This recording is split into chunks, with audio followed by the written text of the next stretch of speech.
తండ్రి ఆశీర్వాదం పొందిన వారలారా, లోకము పుట్టినది మొదలు మీ కొరకు సిద్ధపరచిన రాజ్యమును స్వతంత్రించగర. లోతు లోకంతో రాజీ పడలేదు. లోతు నివురు గప్పిన నిప్పు అని నేను మీకు జ్ఞాపకం చేశాను. హల్లెలూయా. మన జీవితాలు కూడాను ఆయన వంటి మాదిరిని కలిగినటువంటి వారుగా మనం ఉండాలి అని బైబిల్ గ్రంథంలో దేవుడు లోతు జీవిత సత్యాలను రాయించి ఉంచాడు. లోతు గురించి క్రైస్తవేతర ప్రపంచంలో రకరకాలుగా అనుకుంటున్నాను. కానీ నేనేమంటానంటే, యేసు ప్రభువును విశ్వాసించినటువంటి వ్యక్తిగా, కుమారుడుగా, కుమార్తెగా మీరు ప్రభునందు ఎలా ఉన్నారో మీకు తెలుసు. హల్లెలూయా. మీ విశ్వాస జీవితం, మీ ప్రార్థన జీవితం, తర్వాత మీ సహవాసం ఎట్టిదో మీకు తెలుసు. క్రైస్తవ జీవితము ఎలాంటిదని అంటే అనునిత్యం కూడాను శిక్షణ పొందేటటువంటి జీవితం. దైవిక సన్నిధానంలో నేర్చుకోవడం, హెచ్చరించబడటం ఎక్కువగా ఉంటుంది. బాహ్య ప్రపంచానికి సంబంధించినటువంటి ఒక ఆర్య బ్రాహ్మణుడు ఆయన ఏమని చెప్పారంటే, క్రైస్తవులు వారు చాలా క్రమశిక్షణగా జీవించడానికి కారణం ఏంటంటే, వారు రెగ్యులర్గా మందిరానికి వెళ్తారు. తర్వాత అక్కడ వాళ్ళకి ఎలా బ్రతకాలో బోధ చేయబడతా ఉంటారు. ఎలా బ్రతకాలో, భర్తతో భార్య, భార్యతో భర్త, తల్లిదండ్రులతో పిల్లలు, అంకులతో, తర్వాత అన్నయ్యతో, వదినతో, అత్తతో, పెద్దమ్మతో, పెదనాన్నతో, అటు జాబ్ చేసేటటువంటి స్థలంలో, సమాజంలో ఎలా బ్రతకాలో నేర్పిస్తూనే ఉంటారు. బైబిల్ అంతగా మనకు హెచ్చరిక చేస్తాం. బైబిల్ మనకు అంతగా శిక్షణ ఇస్తాం. అవి మనం వింటే చాలు, బయట వాళ్ళు అనుకున్నట్లు అవి మనం వింటే ఆటోమేటిక్గా మన యొక్క జీవితాలు ఉన్నత స్థాయికి చేరిపోతాయి. ఇంకొక సర్వే ఈ మధ్య చేశారు. ఈ భూమి మీద, ఈ ప్రపంచంలో, మన దేశంలో నాయకత్వపు మంచి లక్షణాలు కలిగినటువంటి వారు ఎవరైనా ఉన్నారా? సత్పురుషుడు, గొప్ప నాయకుడు, గొప్ప ఆధ్యాత్మిక నాయకుడు ఎవరైనా ఉన్నారా అని అంటే, ఈ నాయకత్వపు లక్షణాల్లో ప్రపంచరీత్యా ఈ మధ్య ఒక సర్వే రిపోర్ట్ చెప్తాము. ప్రథమ స్థానం ఎవరికి ఇచ్చారో తెలుసా? యేసు ప్రభు. సర్వేలో యేసు ప్రభు లాంటి గొప్ప నాయకుడు, గొప్ప దైవిక జనుడు ఎవరు లేరు అన్నటువంటి ఆ గొప్ప ఉన్నత స్థానం, మొదటి స్థానం అతనికి బహుకరించారు. హల్లెలూయా. కనుక బైబిల్ గ్రంథం అనునిత్యం కూడాను నీవు నీ తమ్ముడితో, నీవు నీ చెల్లితో, నీవు నీ వదినతో, నీవు నీ తల్లితో ఎలా బ్రతకాలి అన్నది చాలా చక్కగా నేర్పిస్తాము. కనుక లోతు తన జీవితంలో లోకంతో రాజీ పడలేదు. దేవుని యొక్క సన్నిధానానికి మనం వచ్చుట, దేవుడు మనకు కావలసినవి ఆయన శిక్షణ ఇచ్చుట, దాన్ని మనము అవలంబించుకోవటానికి దైవ సన్నిధానానికి మనం రావాలి.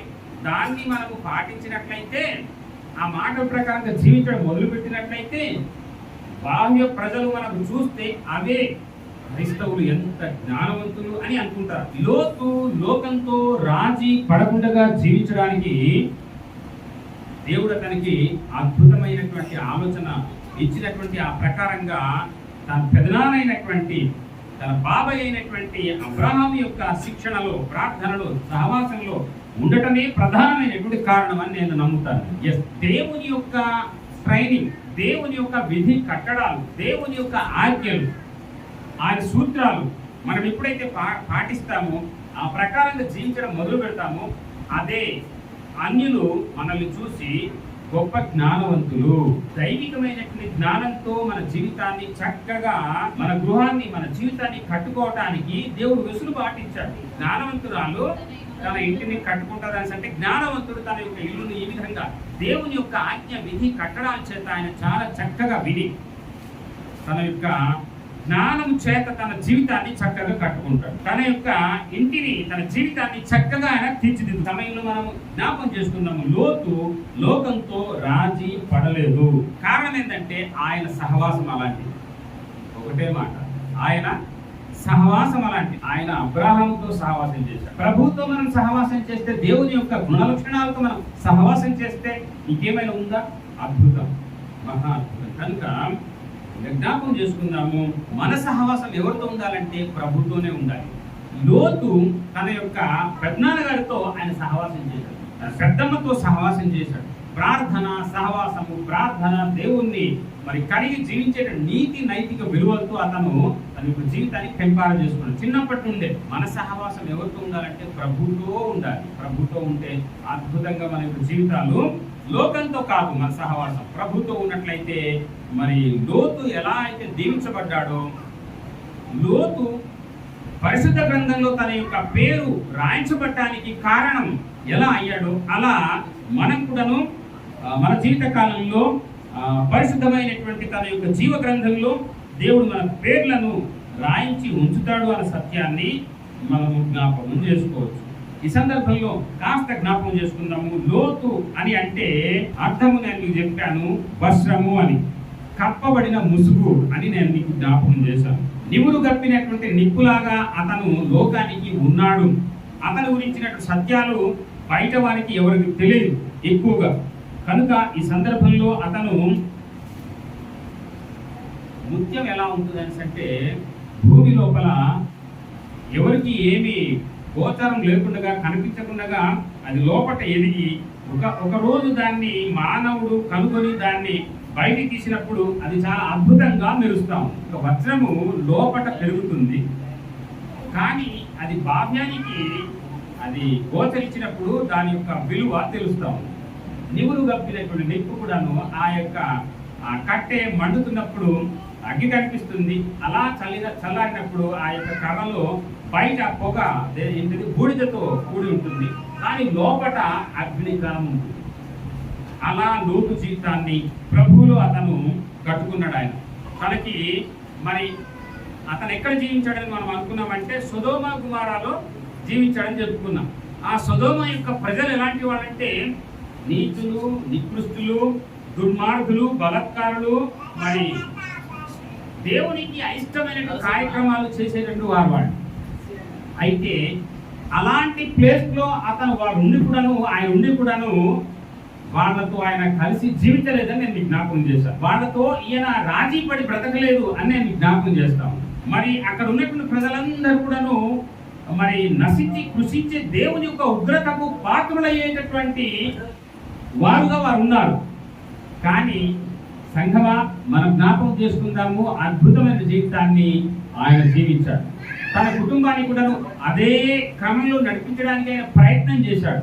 హల్లెలూయా. సంఘమా మనం జ్ఞాపకం చేసుకున్నట్లయితే మన దేవుడు గొప్పవాడు, మన ప్రభు ఆయన మరి సమర్థుడు, ఆయన పరిశుద్ధుడు. ఆయన లాంటి జీవితాన్ని జీవించడానికి ఈ నేను మీకు లోతు గురించి జ్ఞాపకం చేశాను. ఏమని జ్ఞాపకం చేశాను అంటే లోతు గొప్ప విశ్వాసపరుడుగా ఉన్నాడని జ్ఞాపకం చేశాను. రెండోదిగా ప్రార్థన పరుడుగా, ప్రార్థన సహవాసంలో ఉన్నవాడుగా ఉన్నాడని జ్ఞాపకం చేశాను. మూడవదిగా మరి తన తల్లి తండ్రికి అంటే తన పెదనాన్న పెద్దమ్మ వారికి లోబడేటటువంటి వ్యక్తిగా ఉన్నాడని, విధేయత చూపించేటటువంటి వ్యక్తిగా ఉన్నాడని నేను మీకు లేఖనాలన్నీ కూడాను ఎత్తి చూపించాను. తర్వాత అతను వారి యొక్క పెదనాన్నతో పెద్దమ్మతో సమాధానపడి జీవించాడని కూడా నేను మీకు జ్ఞాపకం చేశాను. ఈరోజు మన యొక్క వాగ్దానం ఏంటి? సమాధానపరచు వారు ధన్యులు, వారు దేవుని కుమారుడు అనబడతారు అన్నటువంటి లేఖన వచనాలను మనం జ్ఞాపకం చేసుకుంటాం. సమాధానం మన జీవితానికి ఎన్ని గొప్ప ఆశీర్వాదాలు తీసుకొస్తాయి తెలుసా? నిజం. ఒక్క వచనం మనం చదువుతాం. లోతు అలా జీవించాడు. 1 పేతురు 3వ అధ్యాయము 9 నుండి ఒకసారి మనం చదివితే మనకు సంపూర్ణమైనటువంటి అవగాహన వస్తుంది.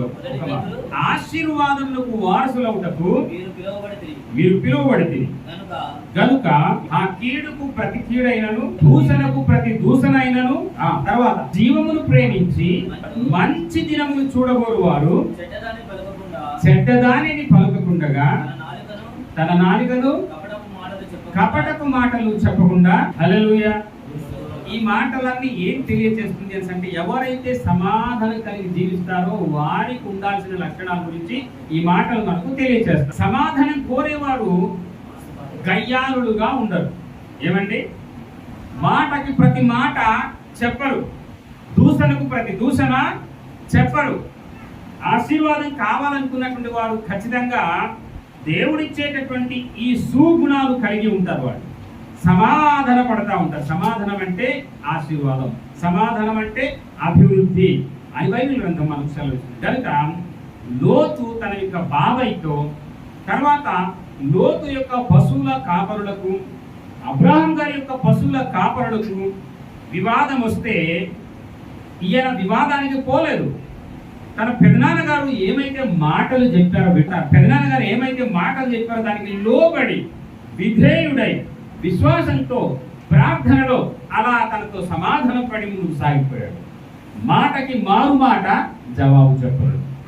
ఈరోజు భార్య భర్తలు పెళ్లినాటి ప్రమాణాలను మర్చిపోయి భర్త ఏదైనా ఒక మాట అంటే, లేకుంటే భార్య ఏదైనా సలహా చెప్తే పో నువ్వు నాకు చెప్పడానికి వచ్చావు అని అనుకుంటారు కదా. ప్రమాణం చేసి మరి వాడు పెళ్లి చేసుకుంటారు, ఇష్టపడి ఒకరినొకరు. ఆ ముసుగులో ఉన్నప్పుడు ఆ తర్వాత బాగా వాళ్ళు ప్రేమించుకొని ఆ విధంగా వారు ఒకటవుతారు.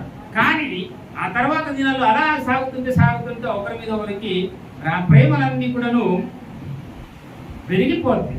ఆ ప్రేమ అనురాగాలు అలా అలా అలా చల్లారిపోయి విషంగా మారిపోయే ప్రమాదాలు ఉన్నాయి. ఈ మధ్య కాలంలో చాలా బాగా వింటున్నాం, భర్తల కంటే భార్యలు చాలా షార్ప్గా ఉన్నారు అనుకున్నట్లయితే భర్తల్ని వేసే రేంజ్ లో కూడా ఉన్నారని చాలా వింటున్నాం. మరి నిజం, అట్లాంటి లోకంలో మనం ఉన్నాం. ఈ మధ్య కాలం ఇలాగ మారిపోయి క్రైస్తవులు చాలా సౌమ్యులు, చాలా విధేయులు, నమ్మకస్తులైనటువంటి స్త్రీలు, సహోదరి మనకు మీరందరూ కూడా అలాగే సౌమ్యంగా ఉంటారని మరి బైబిల్ గ్రంథంగా మేము అనుకుంటున్నాం. హల్లెలూయా, హల్లెలూయా. కనుక సమాధాన పరిచేటటువంటి వారు ధన్యులు, వారు దేవుని కుమారులు అనబడతారు. కనుక నీవు నీ కుటుంబంలో, నీవు నీ యొక్క వ్యాపార ఉద్యోగ కార్యకలాపాల్లో అన్నింటిలో కూడా నువ్వు సమాధానంతో మేము ముందుకు పోతున్నట్లయితే సమాధానమే అభివృద్ధి, ఆశీర్వాదము అన్నటువంటి ఆ సత్యము బైబిల్ గ్రంథం మనకు లోతైనటువంటి సత్యం తెలియజేస్తుంది. కనుక మనము అందరితో సమాధానపడి అద్భుతమైనటువంటి ఆశీర్వాదాన్ని మనము సంతరింపజేసుకుంటాము. అన్ని సందర్భాల్లో రక్షణ యొక్క ఆశీర్వాదాలను మనం పొందుకుంటాము. కనుక లోతు మనకు మాదిరిగా ఉన్నాడు, విశ్వాసం కలిగి ఉన్నాడు, ప్రార్థన కలిగి ఉన్నాడు, లోబడి విధేయత కలిగి ఉన్నాడు, సమాధానం కలిగి ఉన్నాడు, తర్వాత తగ్గింపుతో గౌరవించే స్వభావాన్ని కలిగి ఉన్నాడని కూడా నేను మీకు జ్ఞాపకం చేశాను. తర్వాత ఈ సమయంలో గత మెసేజ్ తర్వాత ఈ రోజు మనం ధ్యానం చేసే విషయంలో అందులో మొదటి మాట, ఆతిథ్యం ఇచ్చేటటువంటి, మర్యాదగా ఆతిథ్యం ఇచ్చేటటువంటి, మరి పిలిచి ఆతిథ్యం ఇచ్చేటువంటి సంతోషించండి, సంతోషి